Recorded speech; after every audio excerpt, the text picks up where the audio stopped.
বিসমিল্লাহির রহমানির রহিম। আসসালামু আলাইকুম। আজকে যদি আপনারা দেখেন, সারা বিশ্বে অনেক বেশি অবাক হয়েছে লিন্ডসে গ্রাহামের মৃত্যুর কারণে। আপনারা এই ছবিগুলা দেখেন, এই ছবিগুলা 2-1 দিন আগের ছবি। এখানে যদি আপনারা দেখেন তাহলে লিন্ডসে গ্রাহাম তার শরীর একদম সুস্থ দেখাচ্ছে। এটা আসলে একটা সিক্রেট বেসে গিয়েছিল, যেখানে ইউক্রেনের জন্য ড্রোন তৈরি করা হয়। ওটার ভিতরে ও ভিজিট করতে গিয়েছিল। ওখানে গিয়ে ও বলছিল রাশিয়াকে ধ্বংস করে দাও, রাশিয়াকে টুকরো টুকরো করে দাও। এসব পরিস্থিতিতে অবস্থা এটা হয় যে এই যে আপনাদের সামনে যে মহিলাটা আসছে, এর নাম হলো লরা লুমার। আপনারা জানেন যে উনি হলো ট্রাম্পের স্পিরিচুয়াল টিচার আর অ্যাক্টিভিস্ট, ও ট্রাম্পের যে স্পিরিচুয়াল পরামর্শগুলা তা এই মহিলা দেয়। আর ইনি আপনারা মনে করেন শয়তানিতে পিএইচডি করে রাখছে। এই মহিলা ট্রাম্পকে বলছে যে আপনি ইনভেস্টিগেশন করেন লিন্ডসে গ্রাহাম কিভাবে মারা গেল। এই ক্লিপটা আপনারা দেখেন। এখানে দেখা যাচ্ছে ইরানি মিডিয়া খুশি উদযাপন করছে, কারণ লিন্ডসে গ্রাহাম ওই ব্যক্তি যে এই যুদ্ধ শুরু করেছিল। আর ইরানি মিডিয়া বলেছে যে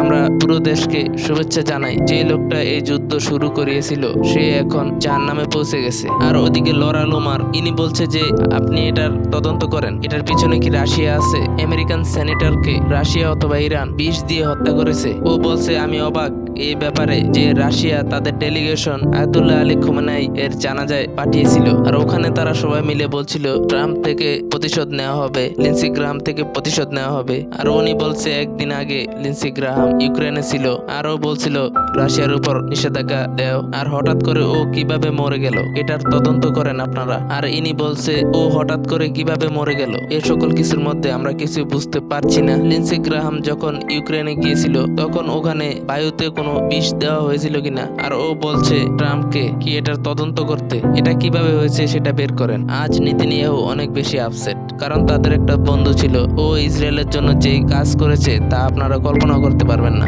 এই কারণে আজ পুরো বিশ্ব অবাক। আর এদিকে ইরান কালকে খাইবার শিখান মিসাইল মেরেছে, তারা কাতার অথবা আরো অন্যান্য জায়গায় অ্যাটাক করেছে। আর এটা অনেক ভয়ঙ্কর অ্যাটাক ছিল। তো এইগুলো থামানোর জন্য তো লিন্ডসে গ্রাহাম আগে ছিল।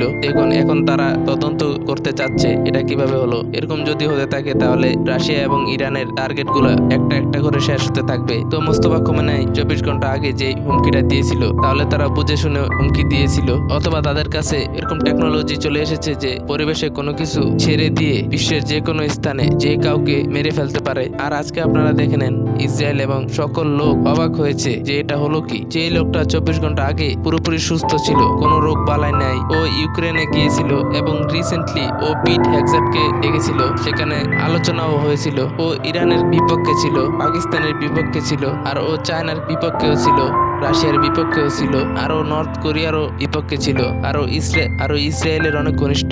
আর দেখেন হঠাৎ করে ও এই দুনিয়া থেকে চলে গিয়েছে। এতে করে বড় বড় পজিশনের যে লোকগুলো ছিল পায়ের নিচের মাটি সরে গিয়েছে। আর এখন হয়েছে এটা যে এই যে ইরানের মিডিয়াতে মহিলাটা এসে সুসংবাদ দিচ্ছে ইরানিদের। আপনারা জানেন এই ক্লিপটা ইউএস সেনেটর এর মোবাইলে আছে, আর এটা ও ডোনাল্ড ট্রাম্পকে পাঠাচ্ছে। দেখুন তারা কিভাবে খুশি উদযাপন করছে। ওনারা কেন 5 দিন আগে বলেছিল লিন্ডসে গ্রাহামকে টার্গেট করবে, আর আজ এই লোকটা এই দুনিয়াতে নেই। আপনারা চিন্তা করেন। ওদিকে জেলেন্সকি পুরোপুরি ভাবে আপসেট।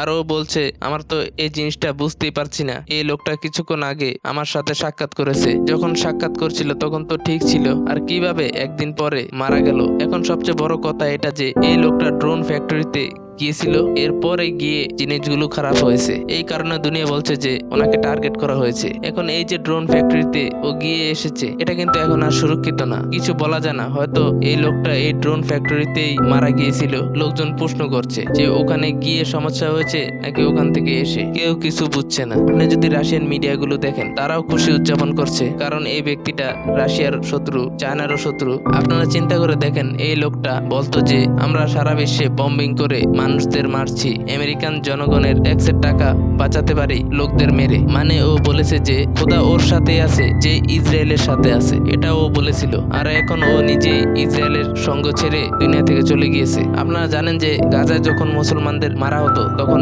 এই লোকটা কিভাবে খুশি উদযাপন করত। আর এই লোকটা ইসরায়েলের পিছনে দাঁড়িয়েছিল, বলতো যে তুমি যেটা করেছো সেটা একদম ঠিক করেছো। আর ও এটাও বলতো যে ইসরায়েল হলো 1000 বছর আগের খোদার চিহ্নিত লোক। এই হলো অবস্থা। আর একটা অদ্ভুত বিষয় এটা যে ইরানে রিসেন্টলি আয়াতুল্লাহ আলী খোমেনির জানাজা হচ্ছিল আর বিভিন্ন ফাংশন হচ্ছিল। ওই সময় স্পেসিফিকলি লিন্ডসে গ্রাহামের বিরুদ্ধে স্লোগান হচ্ছিল। দেখুন, লিন্ডসে গ্রাহামকে হয়তো বাংলাদেশের লোক নাও জানতে পারে, ইরানেও নাও জানতে পারে, কিন্তু ওখানে 3 জন লোকের বিরুদ্ধে স্লোগান হচ্ছিল।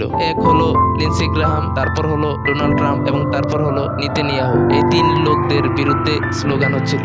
আসল ঘটনা তখনই বোঝা যাবে যখন ডোনাল্ড ট্রাম্প মুখ খুলবে এই ব্যাপারে। এখন ও কি রেগুলার বক্তব্য দিবে যে আমার বন্ধু চলে গিয়েছে এই দুনিয়া থেকে, আমার অনেক দুঃখ হয়েছে, ইত্যাদি ইত্যাদি। চলো ঠিক আছে, বাস, আমি এই ব্যাপারে আর কোনো কথা বলতে চাই না। কিন্তু ও যদি মুখ খুলে দেয় তাহলে এই যে প্যান্ডোরা বক্স যে খুলবে এটা আর বন্ধ হবে না। দেখুন, মানুষ মরতেই পারে, এর মধ্যে কোনো দ্বিমত নেই। আপনার ভিতর বছরের পর বছর ধরে রোগ জীবাণু ঢুকে আছে, হঠাৎ করে একদিন আপনি রোগাক্রান্ত হন। কিন্তু এই ধরনের যে লোকগুলো আছে তাদের মেডিকেলের সব ফ্যাসিলিটিস তারা পায়, যাদের কাছে সবকিছু আছে, তাদের মেডিকেল টেস্ট হতে থাকে, তারা খুব দ্রুত বুঝে ফেলে যে তাদের সেলস ড্যামেজ হচ্ছে। এই ধরনের লোকদের জন্য তো সবকিছুর ব্যবস্থা থাকে। দেখুন, এই কথাটা বোঝেন, দুনিয়াতে সবচেয়ে বড় শক্তিগুলা যারা যুদ্ধ করাচ্ছে তারা তো পর্দার সামনে আসে না, তারা এই ধরনের প্লেয়ার্সদের সামনে করে দেয়। যেমন লিন্ডসে গ্রাহাম, ট্রাম্প, নেতানিয়াহু, এই ধরনের প্লেয়ার্স যারা যুদ্ধ করতে থাকে, তো এই ধরনের লোকদের প্রোটেক্ট করা হয়, হেলথের কেয়ার করা হয়। কিন্তু এই জায়গাটা খুবই অদ্ভুত জিনিস।